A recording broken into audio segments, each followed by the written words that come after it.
Okay, all right. We're continuing in Perek Yutes. We're talking about the Ahavas HaShem, right? And so we're somewhere in the branches, of Ahavas HaShem, right? So I'm not sure exactly. I couldn't find another copy of that print. Anyway, so I have this one now. So we're talking about the branches of Ahava, which was Dveikus. That's where, I don't remember if we finished Dveikus. I think we finished Dveikus. Yes? I think so. Okay, so two things, just again, reminding ourselves. So, Ahava is a very, the language here, and the expressions, the descriptions of Ahava are very powerful, and very strong here in the Ramchal. Right? It's complete selflessness, to the point where the most difficult situation, for somebody who truly loves HaKadosh Baruch Hu, the most difficult situation becomes not a challenge, but rather just the opposite, a vehicle to express love. Right? So just the opposite. The more challenging the situation, the harder the challenge, the more painful the experience, the more somebody who truly loves HaShem appreciates it. Right? He doesn't even need the idea of Gamzu L'Toiva. Right? So it comes out, Ramchal becomes, so to speak, frumer than Rabbi Akiva. And frumer than Nochem Ish Gamzu. Right? Which is interesting. Which is interesting. He understands that there's a concept Gamzu L'Toiva, right? And that concept is true, right? We have to appreciate that everything HaKadosh Baruch Hu does for us is L'Toiva. But that's not necessarily the reason why, why we, so to speak, we don't mind the negatives. We don't mind. Not only don't we mind the negatives, the true of Hashem appreciates the negatives, because the negatives allow him to express, to grow, to express his love for HaKadosh Baruch Hu. Right? That's the idea that he has. And in a certain sense, I guess, maybe that's a madrega that Rabbi Akiva reached at the time of his death. Right? Meaning where it seems like from the Gemara's understanding, it's more than just, okay, listen, the Romans are going to kill me now, and they're going to torture me and whatnot. So let me say Shema, right? Just the opposite. The Gemara implies that, he really appreciated that opportunity, Rabbi Akiva, to say Shema and to be again, whatever that means. It's hard to kind of swallow, but I mean, conceptually, I think it's somewhat understandable that true love is expressed in a challenge type of a situation, and the greater the challenge, the greater the expression of love. Again, logically, mathematically it seems to work out, but emotionally it's difficult to appreciate. I mean, why, so to speak, why does HaKadosh Baruch Hu want this? Right? That was the question I think we left off with. Right? Why does Hashem want this? Okay, I mean, right? You hear the question? Is there a question? I wasn't here. You weren't here. But I'm saying, but you hear the question? Right? Yeah. We understand that this is a true level of love, but okay, but why does Hashem want this kind of love? It's like, I don't want to say, it's like an abusive kind of relationship, so to speak. No, I want, right? Yeah. What? All right. Yeah, it was called in the beginning. As punishment, actually, it was a gift to you. Right, so we look back in Zerizus, we compare the two. Right, so in Zerizus it says that in every situation, right, it says that what brings to Zerizus is the appreciation of HaKadosh Baruch Hu. So we understand. So over there he says that what about times that are tough? So he says even if a person is in a tougher situation, he can still find something that is positive. Right? It's not the same thing as Gamzul Toiva. This is Gamzul Toiva says, wow, this is really terrible, but there must be a reason that it is good that I don't yet know. Right? In Zrizus he says, wow, this is terrible, but look at all the other things that are good in my life. Or, look at all the positives that I have. Right? That's a different, it's not a Gamzul Toiva, it's more like, I don't know why this is bad, but at least this is good. Right? So in Chasidus you get to the idea of Gamzul Toiva. But then the highest level of Chasidus is not Gamzul Toiva, it's this is good. Yeah, Not this is also good, but this is good. No, but the high level you already know it's good. So when it comes, you don't have to evaluate it. You already know it's good. You just accept it. Hey, it's good. No, but it's not the same. It's not the same, meaning... Yeah, Gamzul Toiva is like you evaluate that guy. It's, Right. but here, no evaluation. So you already accept it. You're already accepting it right away. You have to be on a level already. Right. What's happened, it's too late to get to the level. You have to be at the level already. Right. Well, we become on the level through our experiences, Yeah. When the challenge comes our way, we grow, we step up to the challenge. So, you have to be on the level to be able to grow from that experience.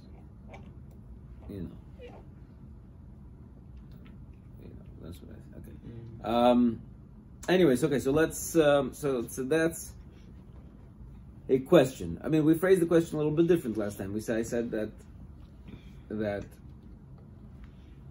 Let's say I don't have the love of Hashem, but I just do all the things that I'm supposed to do.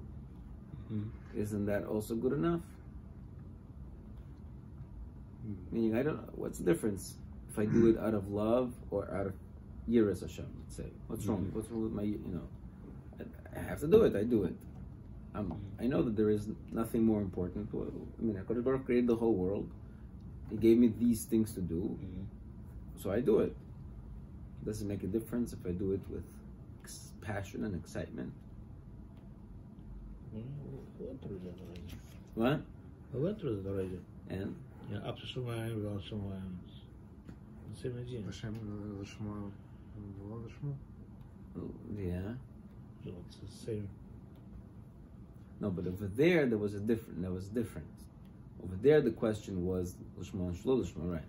Yeah. Because over there it's either for my sake or for Hashem's sake. I do it for Hashem's sake. I'm not doing it for my sake.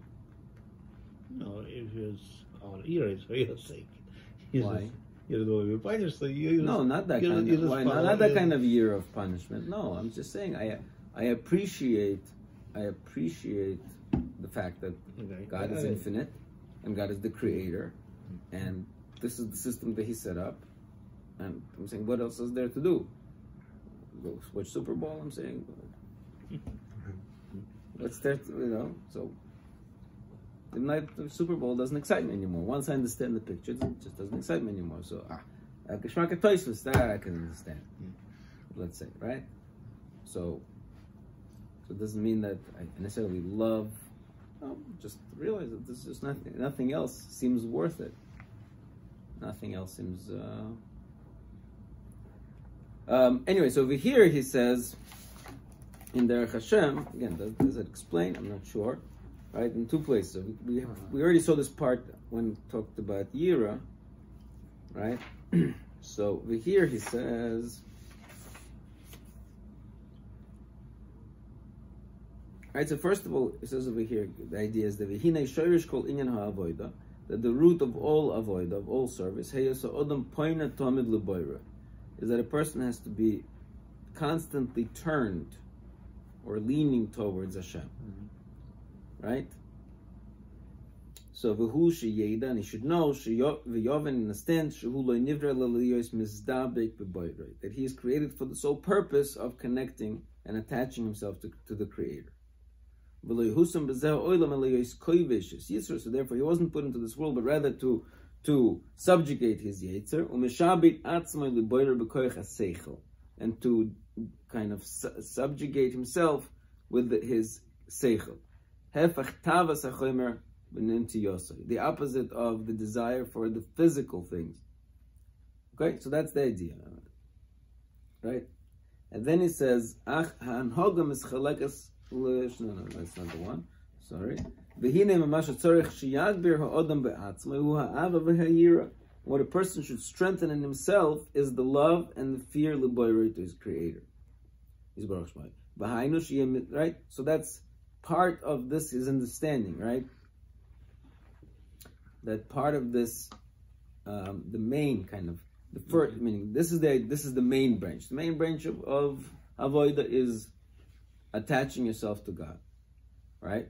So what are the first kind of sub branches of that experience of attaching oneself to God? It says that's Ahavas, right? What does that mean? He has to contemplate the greatness of his greatness, and then the lowliness of a person. So we discussed this part, right? It's the greatness of God in comparison to the lowliness of the person. So therefore you lower yourself before him, and be bashful before his greatness. Those are the three parts of the yira. Then he says and then he should desire another word for desire, to be considered one of his servants, to be exalted in his praise, and to be again exalted again in his greatness. So these are the three things that he talks about ahava. Again, ahava, he says, to desire to be his servant, and to exalt in his praise, and to be exalted by his greatness. Okay, sounds like sequences of events. Right, so what does that mean? I don't know what that means. Yearn and desire to be among those that serve him. Okay, I think I understand. Right? You appreciate the opportunity you are given to serve HaShem. That's amazing. I'm saying everything you do is transformed into infinity, right? Whenever you do something for Hakadosh Baruch Hu, you step out from your little cocoon, and now you are talking to the infinite Creator. That's a big deal. To exalt in His praise means what? Means that to exalt in His praise. I don't know what language. How do you translate that in simple language? To exalt in His praise. That also means like you feel. I think you feel lofty, right? You lift yourself because you are praising Him, right? Yes, now you feel, but you're raising yourself. It's not like you feel for yourself. As you're doing this, you become a greater person. You're going up. You're rising. Okay. Well, like to prosper in business. The more business you do, the richer you get. Here, it says to exalt. So it sounds like by praising Him, you feel like you're being lifted up. You right? are not feel, but you're being lifted up. No, it's not. I'm not sure. Yeah. And then the repetition of lishtabech bigdulosai, to be also to be praised in His greatness. And so this is for Him. So this is from Him to us. One is us to Him, then He. Lishtabech. Right. To be praised. Right. By His greatness. Yeah.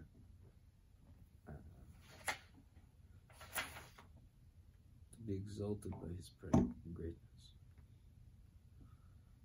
Okay, so that's what Ahavas in Yira. Again, Yira, I reconnect very better. Okay, okay. So then he says, "Ki Elohim emtsoyim chazokim," because these are powerful emtsoyim, right? Powerful intermediaries. Hamekarvim ha'odam al boyre, that bring close the person to his Creator. Right? So if the purpose, right, if the whole avoida is attaching yourself to God, so Ahava and Yira are the strong chazokim, the strong emtsoim, right? Emtsoim chazokim, hamikarvim ha'odam al boiroi, hamizakchim es choshech achoimer. They also are able to purify the darkness of his physicality. Umazhirim zoharei haneshama, and they mazhirim, they brighten the rays of his neshama. Uma'alim es ha'odam me'iloi le'iloi, and raise a person from one madrega to madrega, right? Until he actually attains a state of closeness to Hashem. Okay? So again, so we have Ava Yira, each one seems to have three components, right? So the three components of Yira, if you remember last time, fit very well with the three components of Yira that he has over here. The three components of Ava over here, I'm not convinced that they fit so well. Over here, the three components of Ava was Dveikus, Simcha, and Kina. Right? So over here, we might have maybe Dveikus and Simcha we have. I'm not sure if we have Kina. But okay. Fine. And so as a result of these Amtsoyim, right? So the Amtsoyim bring him close, but besides bringing him close, they also mezakech the choshech achoimer. They also mezakech, they purify the darkness of his physicality, and they brighten the rays of the neshama. What is that? Like, what does that mean? What does that mean? So again, with Yira, maybe I can understand better. He said later that in proportion to a person Yira, so too there's Ashros Ashchina. Correct? Right, so over here he has a separate section. It's Derech HaShem. Right, Derech HaShem is a separate chapter. So this is just the introduction, and then he has a separate chapter over here on Ahava and Yira.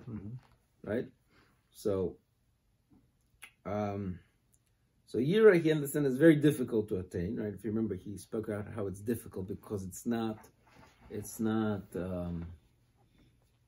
something that we experience in the world. Right, it's purely synthetic. We have to imagine God, right? And then over here, Ahava,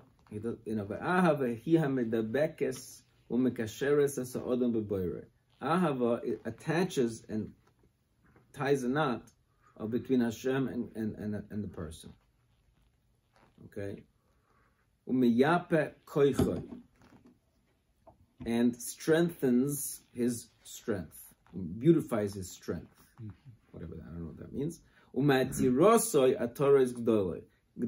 And crowns him with great crowns. Again, the language over here by Ahava is very, very imprecise. It's very mystical and like poetic. It's not very down to earth. You know, the language by Yira is very straightforward, so to speak, or at least it's understandable. By Ahava, it's like strange. And then he says over here, "V'ha'ikar b'simchas halev." The ikar is through the happiness of the heart. Okay, we'll see that in a second. V'yislahatus haneshama l'fnei boirei, and the flame, the passion of the neshama before the Creator. And then he says, "V'yimaser ha'odam im kol me'oidoi l'kiddush shmoi," and by transferring, by giving himself over with all of his me'oid, of all of his possessions, to Kiddush Hashem. V'lasa isnachas ruach lefonav.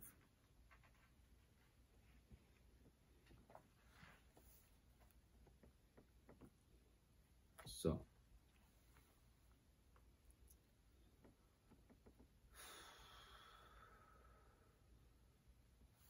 okay, all right. Let's come back to this. Right. So what do we get? We get out of this.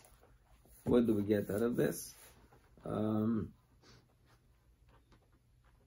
So we get out of this one thing, that somehow Ahava and Yira are emtsoim, meaning they are specific intermediaries that achieve that specific closeness, meaning they're not just by the way, right? Right? They are the primary intermediaries of achieving the goal of this type of avodas Hashem, right? Which bringing of closeness, right? again, with yira, I think it's understandable. Again, I'm not talking about the yira of punishment. We understand that yira is a transformational experience, in a sense that if you understand the infiniteness of HaKadosh Baruch Hu and your infiniteness, whatever, right? Whatever the opposite of infinity is, right? Your infinitesimalness, right? You understand those two things together, so you become completely refined by that experience. Ahavas HaShem, I mean, it's a nice feeling, but somehow it feels, to me right now at least, it feels less of a, I don't know how to say it. It's a nice experience, but do I feel it as a, how to say it, as a fundamental, driving force? Not a driving force. I understand why it's a driving force, but do I see that? Could I envision a world without it? Not a world, but that. Can I envision a world that achieves Hashem's purpose? Right? If Hashem's purpose is, right, like we said already a few numerous times, is to give Himself over. Right? Hashem wants to give Himself really over to us. Right? Meaning, so the point is that the goal is to allow the human being to attach himself to HaKadosh Baruch Hu in the greatest degree possible. Right? So I understand that without Yira, there will be something missing from that experience of attachment. Question is now, what I'm after, the answer would be that if without love, there would also be something missing. It would be impossible to attain that full experience of closeness without that extreme level of love. Right? That's what we have to come up with. Because, right, if you're designing, the design has to be, it's by design, right? It's not just by happenstance. It happens to be that there is an emotion called love, and it happens to be it works pretty well in attaching yourself to HaKadosh Baruch Hu. It's true, it works. Baal Shem Tov was saying, Chassidim, they were great lovers of HaKadosh Baruch Hu, and they achieved great dveikus, right? But it doesn't seem like it's by design. It almost seems like, oh, Chassidim did that, and they did this special thing. It's like their way, but you could do a different way, right? But if it's by design, meaning there is really no other way, meaning maybe they had a different expression of it, but there is no way to really achieve full kesher between an Adam and a creator without that extreme love. That extreme love is the definitive way, right? And I'm saying right now, I don't necessarily see it how it fits perfectly in the design. And there are elements we'll see. Okay, let's see. Anyways, let's move on. Yeah?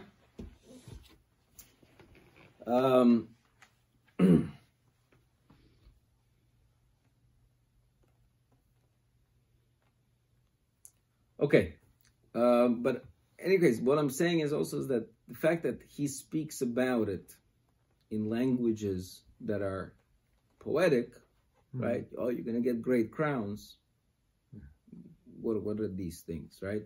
It's not his way of talking through the books. He's being very specific. If he's speaking so in specific, which means that it's not, I think maybe it's not that simply understood.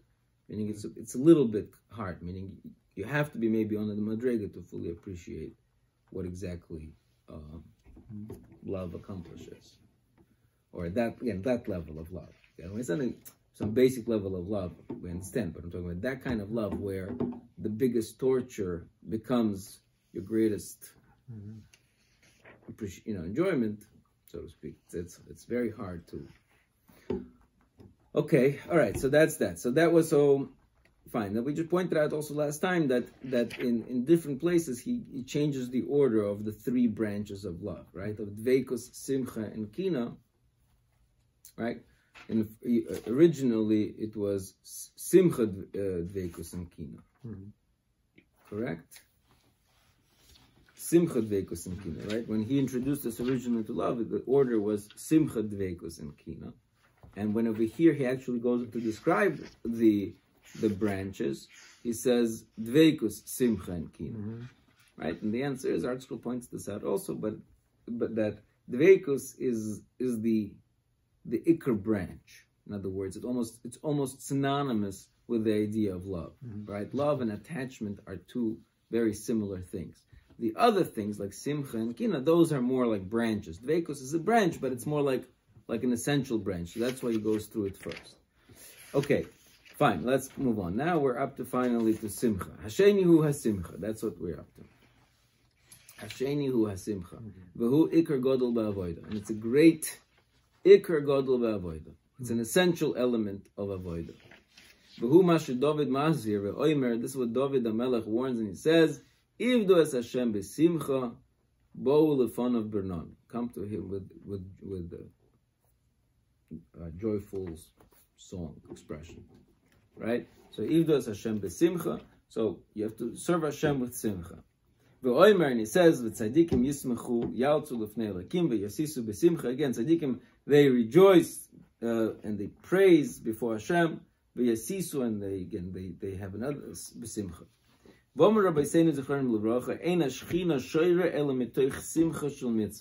Right? So, Hashem cannot rest. This is talking about prophecy, this is talking about prayer, that Hashem cannot rest on a person unless he is experiencing God through a simcha shel mitzvah. Okay? So again, before we had Shechina resting upon a person as a result of his yira. Over here, we're talking about a Shechina resting on a person as a result of simcha, right? So again, one is a yira is talking about, in general, a person cannot reach a madrega of experiencing divine connection unless he's up to a certain level of yira.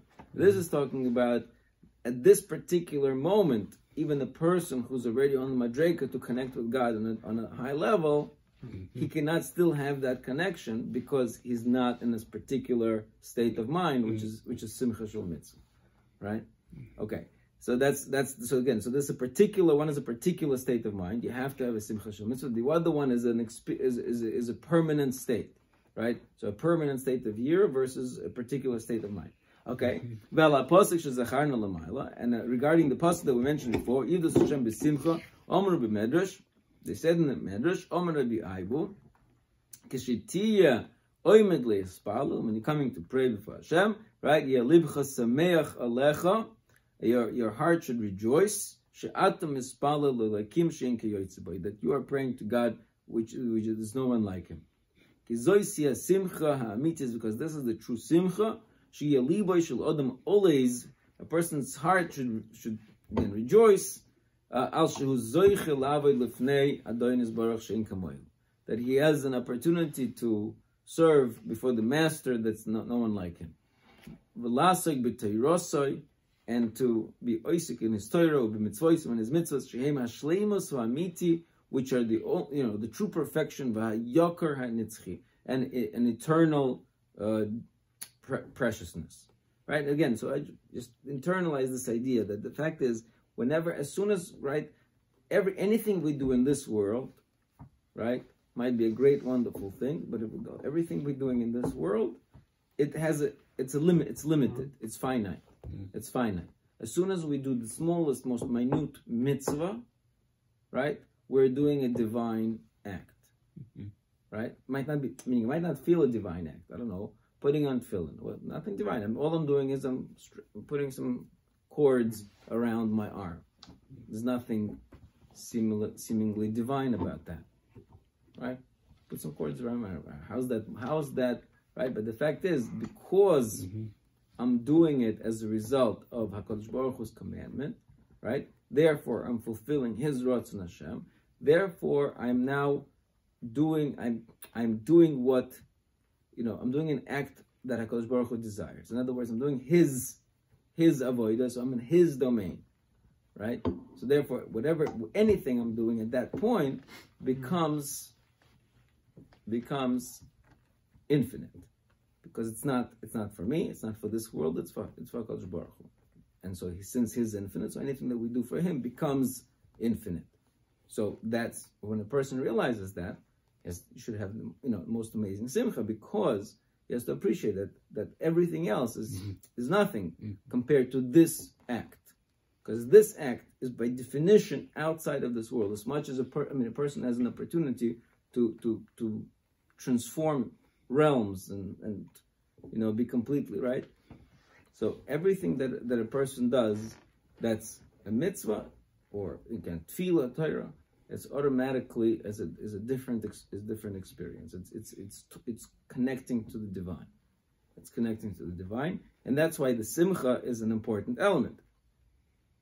V'omer Shlomo b'mshal chachma, and so Shlomo Melech says, and his mashal to chachma, mashcheni. I'm sorry, his wise mashal, mashcheni.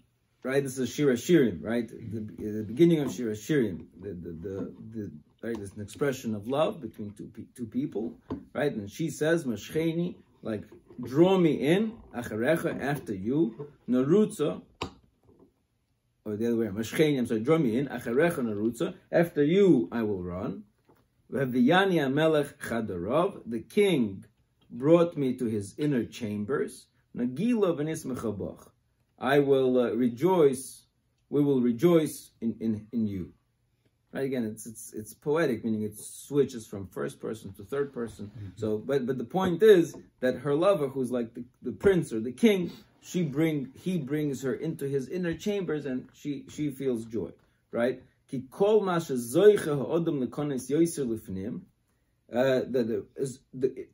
more a person is able to enter, deeper inside. Right, into the inner chamber of Hashem's greatness, yoiser tigdal boy simcha. So in proportion to that, the greater his simcha is going to be. So even though I said right until now that even the smallest kind of act of putting on straps while you're still half asleep, that act is also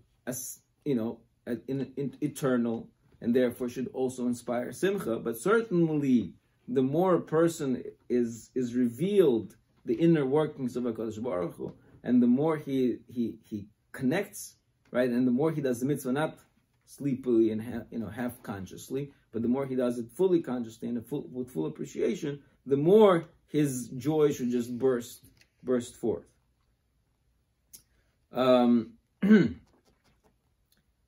So v'yeh libo sos b'kirbo, and his heart should just be glad inside him. V'oimer, and so also it says Yismach Yisrael b'oisov, rejoice Yisrael, Jews, in his Maker. B'nei Tzion negilu b'malkom, the sons of Tzion are happy with their king. V'David shekvar higia al hamayla hazoi shir godol, David who reached this madrega to a great degree. Omar, he says, Yerov Olav Sichi, my speech should be pleasant to him. Anoichi esmach b'Hashem, I will rejoice in Hashem. And he also says, V'avoy al mizbach Elokim, and I will come to the altar of God, El Kel Simchas Gili, to the God of the happiness of my joy. V'oidcho bechinar, and I will thank him with flute, or kinar, not with the kinar. Elokim Elokai, God, my God. Okay, I don't know why he's bringing all these psukim over here. We asked already. He did this last time also. He just brings pasuk after pasuk. So probably each pasuk adds something to his point. But right now, I don't know what they are. V'omar, and he says further, says Tiraneina sifosai, my lips scream joy, ki azam rolach, because I can sing to you. B'nafshi asher pradis, and my soul which you have redeemed. V'hainu, all of this is saying is what? Ki kol kach hoisom izgaberes b'kirboy hasimcha, to such a degree in him the simcha was being strengthened.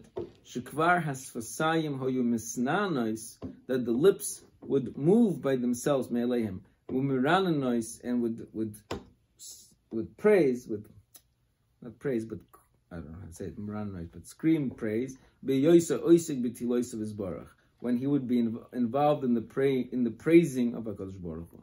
The kol zeh, and this is all migoidel hislahatus, from the greatness, the great degree of his passion, of nafshoy, shehoisu mislahetes b'simchos lefonov, that was inflamed with the happiness before him.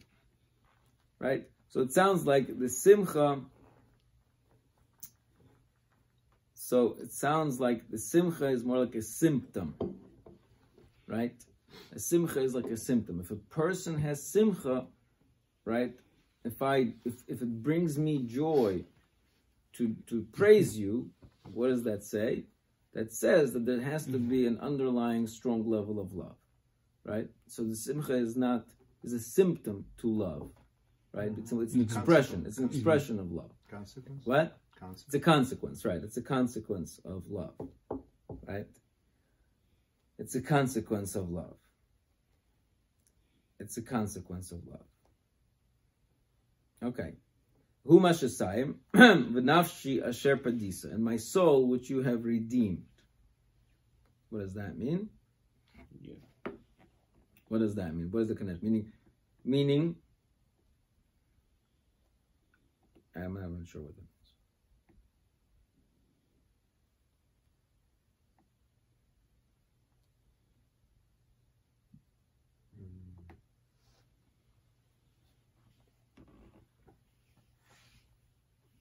I mean, it sounds like it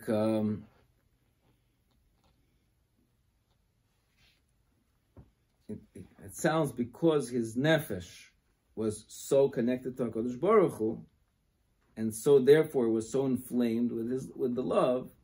That's padisa. That's the redemption, and that's a result, and that came as a result of saying and that's why he also has the simcha, right? The pasuk says, my lips would again scream joy by themselves, as he's saying, because I have because I sing to you. V'nafshi asher padisa, and my soul, which you redeemed, and therefore it's full of this love. That's why it goes hand in hand. That's what it sounds like. Did they point anything out over there? Okay. All right, moving on. Umatzinu, and we find Shenisraim HaKadosh Baruch Hu, that HaKadosh Baruch Hu complains Al Yisrael, or criticizes Klal Yisrael, because they were lacking this condition in their service. Right? Hu shenemar, as it says in the pasuk, Tachas asher lo yavadas Hashem Elokecha b'simcha v'tuv levo. Right? All of that, this is in Kisova, right? All of these terrible tragedies will be falling you. Why? Because you did not serve Hashem as a result of simcha and gladness of heart. Right? Mm-hmm. So now we see a twist here. Mm-hmm. So meaning, what's the twist? The twist is not only the simcha is some kind of a high level Chasidus that you experience when you are full of passion for HaKadosh Baruch Hu, but it's also a minimal requirement that Hashem has for Jews, for entire Klal Yisrael, right? Because if entire Klal Yisrael does not serve Hashem b'simcha b'tuv levav, then all of these crazy punishments, right, the tragedies occur. Mm-hmm. So why is that? Then we just right now we built it up. This simcha is an expression of very high levels of love. If there's no love, you got to start with something. So you got to start with fear. So he gives people a chance to develop the fear. Right, but fear doesn't bring simcha. Simcha comes out of love. So again, so I think it just comes back to the basic point that Chasidus is always an extension of some basic level. It's never, a separate thing, right? So meaning at some basic level, there has to be a level of simcha that's part of Avodas Hashem that every Jew is obligated in, so to speak, right? Like we said, because if you have to have some basic appreciation that this is greatness, infinity, creator, right? Versus who needs this stuff, right? Mm-hmm. If a person treats HaKadosh Baruch Hu as like who needs this stuff, then obviously there's going to be negative consequences as a result. Now there might be levels, but as he said before, the more you get into the Chadrei Chadorim, the more you get into the inner workings of HaKadosh Baruch Hu, the greater your simcha is going to be, right? So then a Chasid, right, will have simcha that's going to be through the roof. right? But a regular person still is expected to have some sort of simcha, and tuv levav, and gladness of heart, that he gets this privilege of serving HaKadosh Baruch Hu. If he doesn't feel at all like a privilege, and it's just a burden, then that's a problem. That's a problem. Okay. V'David lefish roas Yisrael be'es his nadvam, and David, when he saw Jews, when they were donating al binyan abayis, they were donating to the Beis HaMikdash, the building of the Beis HaMikdash. Shekvar higiyu l'mayla hazois. He actually saw that they reached this level, right? Because they were, happy to donate, right? They were giving up, so to speak, for the Beis HaMikdash, but it was an enjoyment, right? Hispala leihem shetiskayim amida atoiva behem v'lo yisosur. Right, so then he prayed that they should keep this midah and it should not be removed from them because they reached it. Ve'ata amcha nimtzu poi reisi b'simchu l'snadevloch HaShem Elokei Abraham Yitzchak v'Yisrael v'Seinu Shom Nozois Lo'ilum V'Yitzim Achshav V'Lecha V'Ochin L'Vov Melech. Right, so we say this part of the prayer every day. Right, in Uvol Etzion we say after we reached, right, we borrow this idea from David HaMelech that after we reach our davening, and we reach possibly a high level, so we say, right, HaShem Elokei Avraham Yitzchak v'Yisrael v'Seinu Shomro Zois, keep this l'oilom li'yetzer machshavos l'omecha, the thoughts, the yetzer of the thoughts of their hearts, of your nation, v'hochein, and prepare l'vav melecha, their hearts to you. Okay, fine. So that's simcha. So that is simcha, which is either a tanai. Over here, he calls it a tanai, or it's a consequence, a condition or a consequence. Fine, moving on. Ha'anaf hashlishi hu akina. The third branch is kina, is jealousy. You're not jealousy, but how do you translate? What is it? They translate it zealousy. Yeah. What? Yeah. Zealous, being zealous. Right. So Pinchas. Anyways, the third level is Pinchas. So let's see. So a person has to be zealous for Hashem's name, the holiness of His name. Soinei es mesanav, he has to hate the haters. Umishtadel lehachnien b'ma sheyuchel, and he should make an effort to lower them, whatever in as much as he can. Kidei shetiya v'yidosa yizborach naseis, so that the service of Hashem should be accomplished. Ukvoidoi misrabe, and his kavod should be raised. Raised. Again, key element. These are nisyonis, meaning a lot of kanoim, so to speak, right, are not for God's kavod, are not kanoim for God's kavod. They're kanoim for their kavod, right? So this is clearly, definitely a very, so to speak, a high level of, Okay, Buma Shomer David Lalav Shalom Aloy Misanecha Hashem Esna. I hated those that hated you. Umiskoimimecha Eskoitot, and I fought with those that rose against you. Tachlis Sinas Anesim. The extreme hatred, I hated them. Ve'eliyahu Omar Kanoi Kinesi La Hashem Tzvokos. And we see that what he was able to be zoicha to, what level madrega,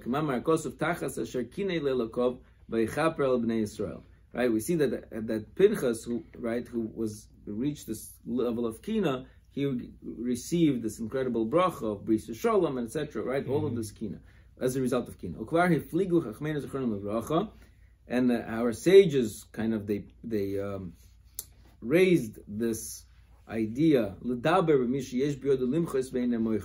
and they spoke uniquely about somebody who has the ability to protest and he does not protest, right? Right, meaning a person has the ability to stop something negative and he doesn't use that opportunity, he just lets it go, right? My brother's keeper, just lets it go. So the gozru dina letofes ba'avoin hachatoim atzmai, and the Chachamim said that he should be that person is liable for the sin of those sinners himself, right? If he doesn't protest, so then he's guilty with them. Ubemidrash Eicha, and the Midrash Eicha Omru, they said, Hoyu Sareha Ka'ayolim. Your ministers, your officers were like ayolim, like deer, right? Not deer, yeah, deer. Gazelles, right? Ma ayolim halolo b'shas sharav, just like ayolim, they are at the time of sharav, which is like a desert storm. Hoifchim pneim elu tachas elu, they hide their faces under each other. Kach oyu gdolei Yisrael, so too were the leaders of Israel. Roim dvar avera, they saw something sinful going on. V'hoifchim pneihem mimenu, right? We call that today the flamingo, right? No, not the flamingo, the ostrich, right?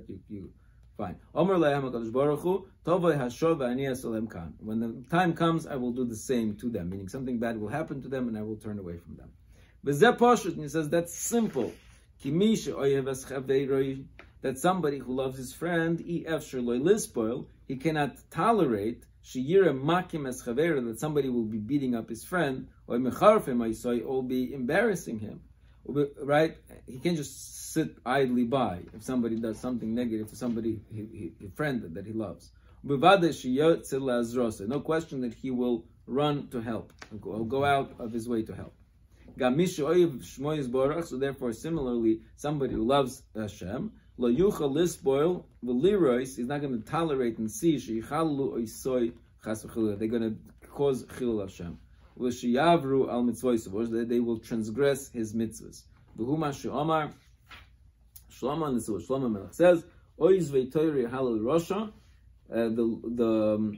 those that leave the Torah, they praise the Rasha. V'shomer Torah yizgorubam, but those that observe the Torah, the guardians of the Torah, yizgorubam, they fight with them. Ki oisam shemehalalim Rasha b'rishosoi, because those that praise the Rasha in his evil, v'lo yechichu al ponav mumoy, and they do not kind of point out his his blemish in his face. Hinehem oizvei haTorah, they are the ones who are leaving the Torah. Umanichim oiso, and therefore they leave the Torah, that it should be defiled. However, the guardians, who are strengthening themselves to strengthen it, certainly they will go and fight with them. They're not going to be able to just hold themselves and be quiet. And Hashem says to Eov, "Hafetz evrois apecha ure'ei kol ge'eh v'hashpilehu." I'm not sure how to translate, but something. Release the bonds of your anger and see every all hubris and put it down. Right? What does that mean? Re'ei kol ge'eh, see all hubris achniehu v'adoich rishoim tachton. I'm sorry, that's a continuation, right? And so you see all of hubris and you lower it to trample the Rishoim underneath them. Tom name ba'ofar yachat pneim chavoish b'tamoim. Kizeu toikef ha'ahava, because that's the true strength of ahava, sheyuchel leharais, that you can express, you can show, demonstrate, misha oyev as boyer be'emes, somebody who loves Hashem in truth. The Oimer, again, and it also says, Oyhave Hashem sinura. Those that love Hashem, they hate evil. Okay, so that's that. Right, so that's Kina. So so again, very lengthy exposition here about Kina. And this is again a hard one. If you're again understanding, if you were to ask me before I saw this, where is Kina on Ahavas Hashem or Yiras Hashem? I would probably say, well, Kina is judgment, is din. So it seems like it belongs to Yiras Hashem. If I fear God, I want to make sure that everybody else fears God too. If somebody doesn't fear God, I want to put him in line. Mm-hmm. Right? And he's saying, no, that's not it. That's not Kina. Kina is making sure, is appreciating your Hashem so much that you want to make sure that everybody else appreciates it too.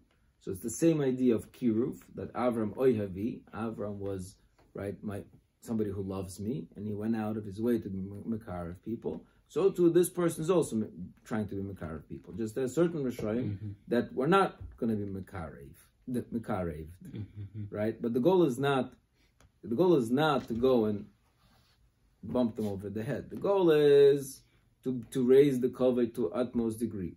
There are certain certain people that will not be able to, for whatever reason, will not be able to see the light. So then you have no choice but to go and be mekane, right?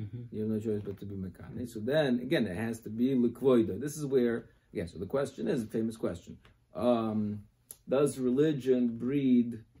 What's the word? What? Extremism? Yes. Fanatic. What? Fanatic. Extreme. Does religion breed violence?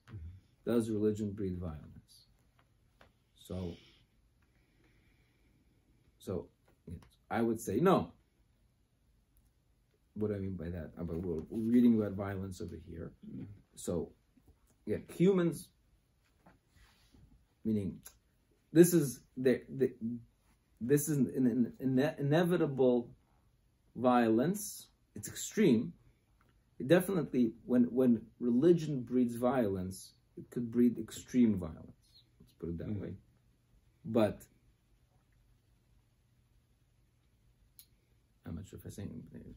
Okay, it's hard to differentiate between human violence and religious violence because, right, some of the greatest horrors of human violence were done with no religion whatsoever. Hence the Holocaust, for example, right? There was no religion involved whatsoever. So violence exists, right? Like Shlomo says, like Holzman Ve'es. Unfortunately, part of this world is almost inevitable. Violence in some form sometimes becomes inevitable, right? And it has to be absolutely inevitable because the goal over here is not violence. The goal over here, kvoidoi misrabe, that Kodesh Baruch Hu's koved has to increase, right? And so, when the Chasid has no choice, he has to do violence. But that's a Chasid, right? And it's not because he's trying to, like I said, it's not because he's trying to raise his own koved. It's because he wants to raise the Kodesh Baruch Hu's koved. So, in a certain sense, religion should boil it down, so to speak, violence to the most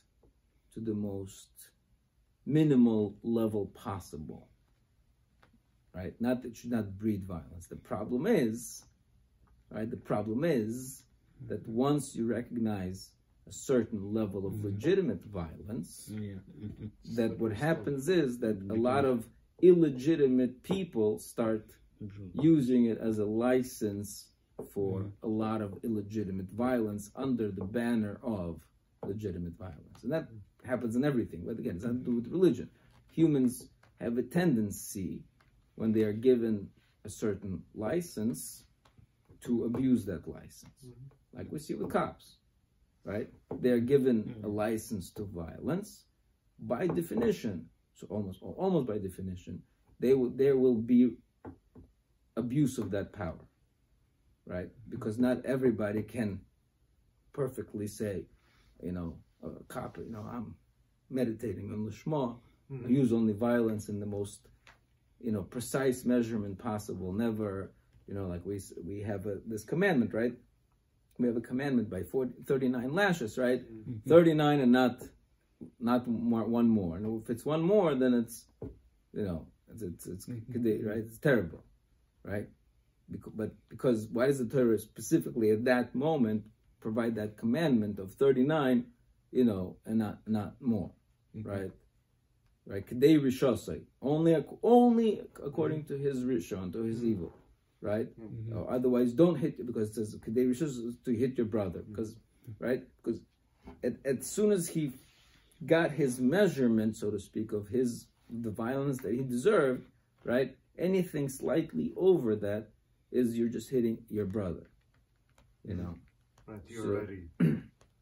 Right. So again, it's a big nisayon. I mean, everything in life is a nisayon, but we have once the Torah gives us those tools, and hopefully even the person who's involved in meting out the punishment is working through those nisyonis. But we understand that, again, humans sometimes do fail. But anyways, the bottom line is that that yes, once the license exists, then it's very human to start illegitimately, expanding those powers. Hence we see, right? So that's, and I think, whatever. I'm saying it's good to be idealistic, but I think the realism is that those powers are going to be abused, and somebody has to be able to see that. So whatever. Okay. Anyways, we digress.